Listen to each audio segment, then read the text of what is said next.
I feel the Spirit moving in me. I feel the Spirit moving in me.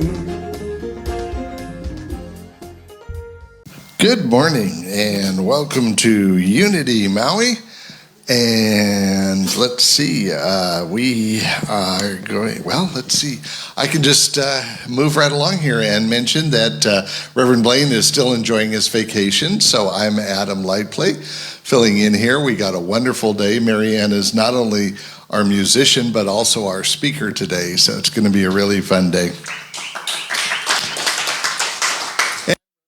Sends his blessings. He's having a great time up in Banff, Canada, and he sent a picture of himself at the this is Grassy Lake, and he said he's staying in Dead Man Flats. So isn't that exciting? He said it's beautiful up there. He did have one run-in with a bear, but he seems to be okay. So he sends his love, and he'll be back next week. Alrighty, this can probably go down a little bit, and now we can have our chaplain's prayer. And we have several chaplains here at Unity, and they pray every Sunday, and they're also available after service. So if you want some direct help with anything, that is what they're there for. So Carol is our chaplain for today. Carol. Aloha. Let us pray. And let us together remember the truth of who we are. Because right here, right now, God is. God is the inside of your very being. God is the outside of the universe. And everywhere in between. God is a power that creates worlds. That same power is within you, guiding you, blessing you, energizing you, breathing you. How cool is that? God is blessing this service. God always blesses this community. God is the voice speaking through Marianne. God is. Did I say that enough? God is right here, right now, with you, guiding every step you make for the rest of your life. We are so grateful for this community filled with compassion, forgiveness, love, peace, and joy. We are so grateful for this service. We are grateful for that presence within. And so it is. Amen.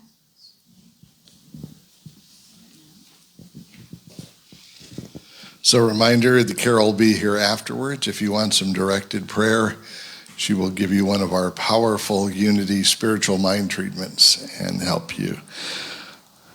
Not, as I always say, not ask for a big favor from the Sky Daddy, but to remind us in ourselves that we are connected to a very powerful source. So that's the kind of prayer we do here, and it does work.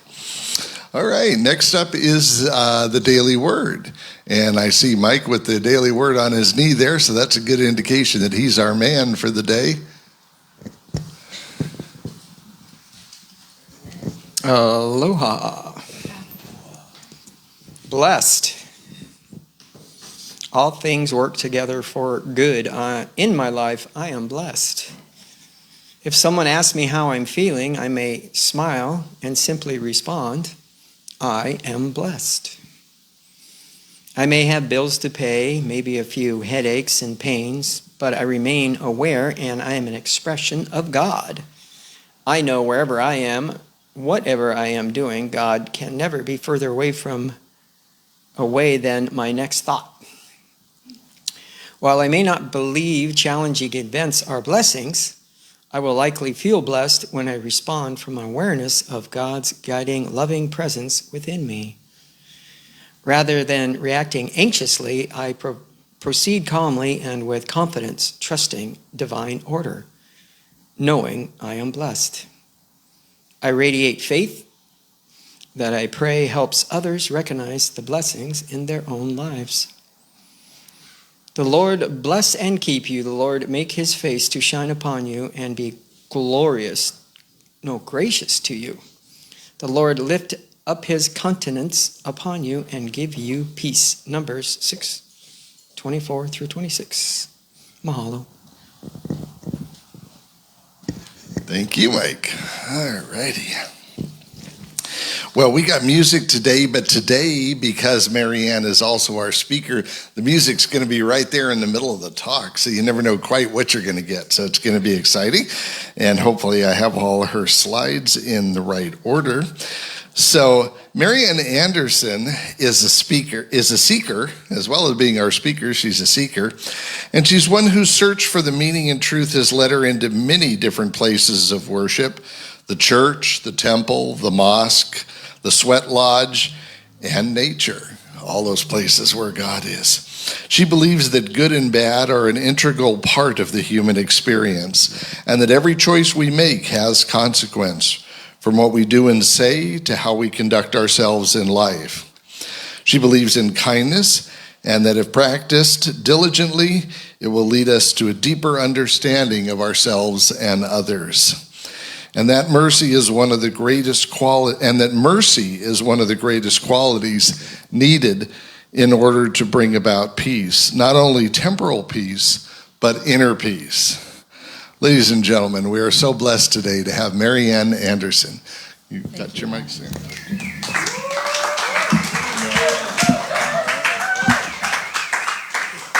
Thank you, Adam. It is such a joy to be here. I can't tell you how appreciative I am of this community, which has just so embraced me. Let me begin with a quote from William Shakespeare. The quality of mercy is not strained. It droppeth as the gentle rain from heaven upon the place beneath. It is twice blessed. It blesseth him that gives and him that takes. 'Tis mightiest in the mightiest. It becomes the throned monarch better than his crown. His scepter shows the force of temporal power, the attribute to awe and majesty, wherein doth sit the dread and fear of kings. But mercy is above this sceptred sway. It is enthroned in the hearts of kings. It is an attribute to God himself. And earthly power doth then show likest God's, when mercy seasons justice. So, good morning all, and let's begin with those first few lines from the reading. Of course, you may remember this is Portia's pleading to Shylock from The Merchant of Venice. For mercy, he demanded a pound of flesh from her love, Antonio, and if he were to default on a loan, and of course he defaulted and he couldn't pay. So what did Portia do? She disguised herself as a male lawyer and made her plea. Yeah. Many of you are probably familiar with this speech, at least the first few lines. The quality of mercy is not strained. It droppeth as the gentle rain from heaven. Upon the place beneath it is twice blessed. Blesseth him that gives and him that takes. So the question is, what is mercy? Does it have a certain quality or qualities? And is it akin to forgiveness? Or are there deeper reflections and meanings to consider? It is an intricate web of definitions and hard to sort out, but I'll do my best. Portia's speech continues with, it is an attribute of God himself, and earthly power doth then show likest God's, when mercy seasons justice. Seasons justice. That's a hard one to grasp. I mean, instead of adding salt to the wound, does it give flavor to justice? Or what does that mean? Well, it's kind of hard to say. So how do these two seemingly opposite qualities interact? Looks like we're dealing with a major conundrum here, or are we? Next slide, please. Yeah. And here's a quote from Abraham Lincoln. It says, "I have always found that mercy bears richer fruit than strict justice." Yeah, here was a man whose sister-in-law, Elizabeth Todd Edwards, was married to a Confederate soldier who was killed in action. And what did he do? He took her in to the White House. He also issued a proclamation of amnesty in 1863, which was before the end of the Civil War. And this proclamation offered full pardons for all the soldiers, except those officials and military leaders. Now, interesting, it was before the end of the war. Now, what about justice? And how do we balance mercy and justice? It's a kind of a question worth pondering. Now to the Bible. Deuteronomy 42 has a very different take on justice. "I will make my arrows drunk with blood. My sword devours flesh, the blood of the slain and the captives, the heads of my enemy leaders." Wow. And that was from the Bible. Another one in 43, Deuteronomy. "Rejoice, you nations, with his people, for he will avenge the blood of his servants. He will take vengeance on his enemies and make atonement for his land and people." We got a problem here, and that's the Bible. Well, how does one practice mercy when justice or vengeance is waiting in the wings? And are these two words even related? And can these two practices coexist? All right, let's delve a little bit deeper into this conundrum. Gandhi said, "The weak can never forgive. Forgiveness is the virtue of the brave." This said Gandhi after several attempts to assassinate him by Navram Vinayak Godse, the very person who eventually succeeded in doing so in 1948. Gandhi never pressed charges in the first two attempts, which I found very interesting. No, wait, he never pressed charges on the man who would eventually kill him at point blank range. He also said, "I believe in the message of truth delivered by all the religious teachers of the world, and it is my constant prayer that I may never have a feeling of anger against my traducers, that even if I fall victim to an assassin's bullet, which he did, I may deliver up my soul with the remembrance of God on my lips. I shall be content to be written down as an impostor if my lips utter a word of anger or abuse against my assailant at the last moment." And you know, as many of us may know, he did so at the last moment of his life. He forgave him. Yeah. So again, in the Bible, in David's words, "Surely goodness and mercy shall follow me all the days of my life." I asked a friend what she thought about mercy and forgiveness. She had been severely abused by her husband and was in great distress. And she went to her minister, and he reminded her that Jesus' last words as he was dying on the cross were, "Father, forgive them, for they know not what they do." Is it maybe because those who crucified him didn't know that there was a kangaroo court that convicted him, or did they really believe that he was a bad guy, or what? But Father, forgive them, for they know not what they do. Yeah, so he relied on the Father, the omnipotent divine, who has it in his power to forgive. So what I'd like to do now is explore some of the differences between the Eastern and the Western ideologies as pertains to mercy. Who represents these qualities? Yes. This is a quote from the University of Dayton Marion Library. "To enter into fruitful religious dialogue with Buddhism, experts in Asian theology advise to highlight mercy and passion. These two themes are representatives of the Buddhist doctrine. Buddha has suffered ascetically in order to free people from the pains of earthly existence. Now, isn't that close to what Jesus is? Yeah, what he did. So here we see on the left Mary, Mother of Mercy, and Guanyin or Guan'um. In China and Korea, she was represented in the feminine form, and she's venerated as a generous and compassionate Madonna. She's described as a model of mercy and may be compared to Mary, Mother of Mercy. Like Mary, she dedicates her personal mission to mercy as mother of everyone.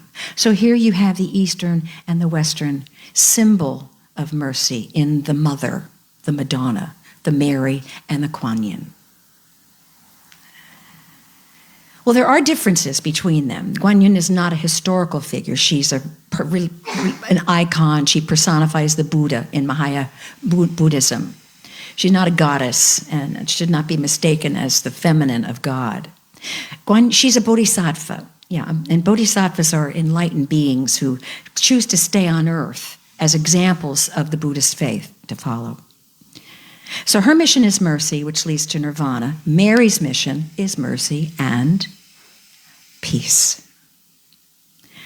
So here comes the biggest challenge. Are mercy and forgiveness the same thing? Well, how does one forgive acts of cruelty, such as the Sandy Hook Massacre or the Emmanuel Church killings in Charleston? And what about the Holocaust? This is a quote from Esa Moses Kur, a survivor of the concentration camp, and there was a Nazi officer who saved many lives. And he says, if the Jewish people will see merit in the idea of forgiveness, even forgiving a Nazi, the world will learn something very important. There was a lot of kickback and a lot of flack from that statement, but he meant what he said in his heart, because there was a Nazi officer who saved lives. So it's a very complicated situation that we're dealing with.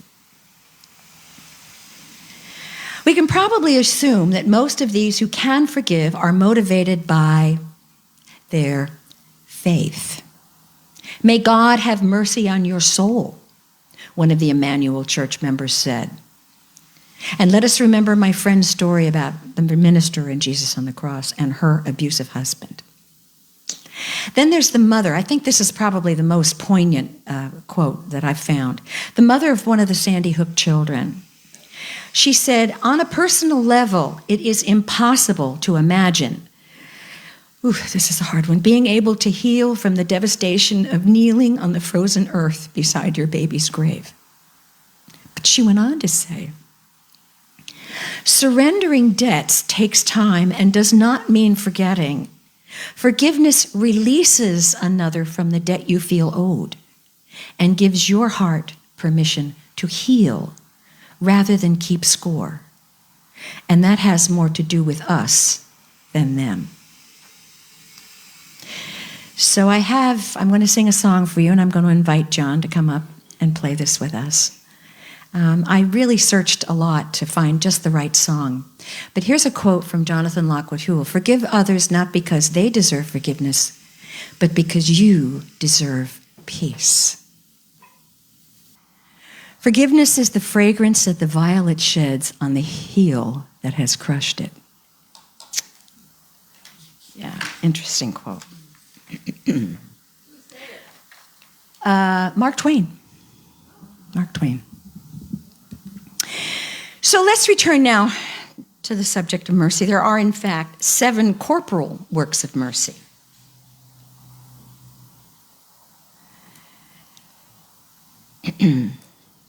There it is.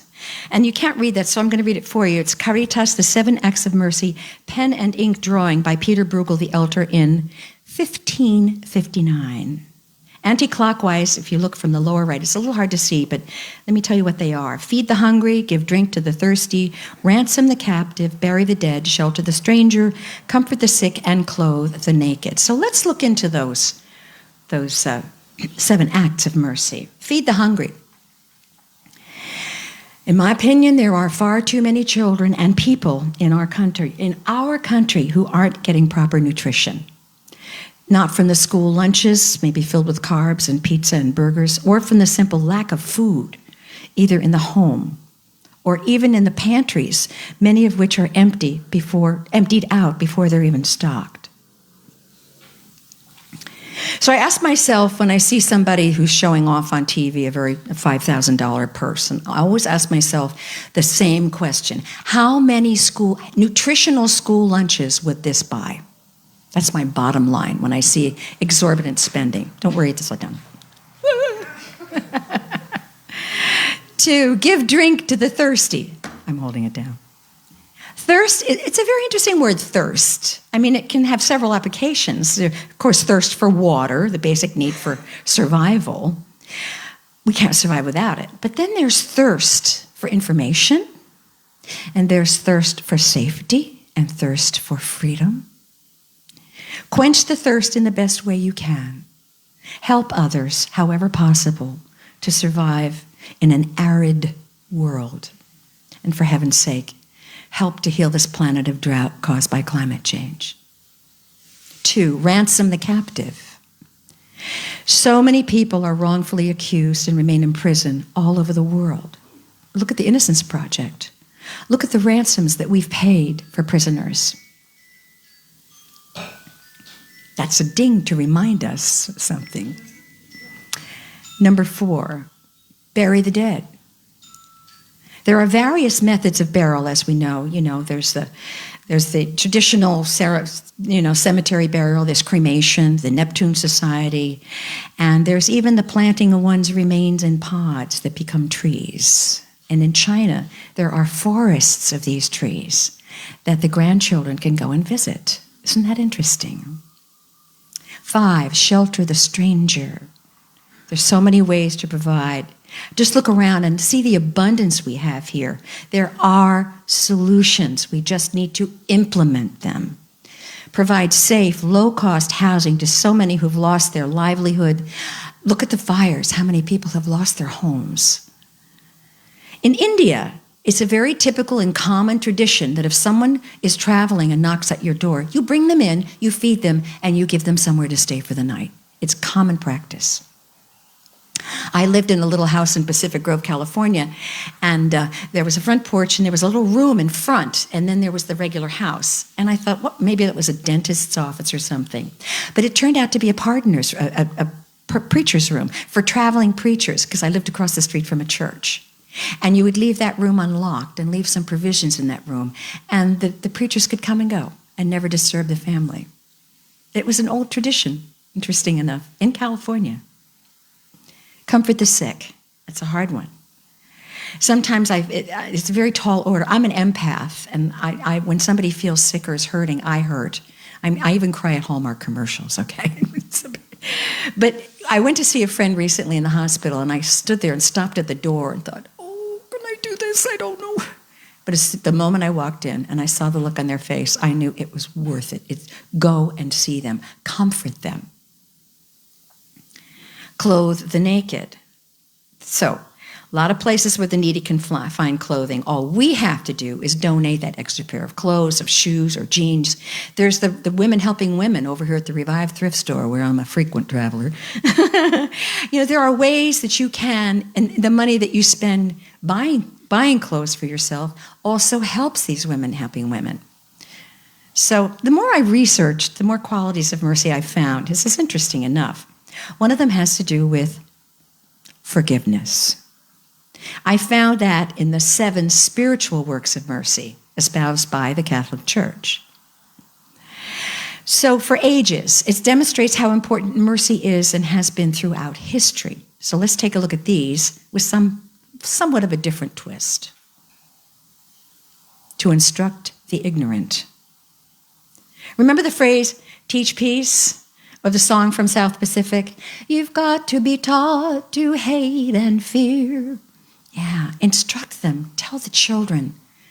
Instruct the ignorant. Most of them are the children who don't know about the evils of the world.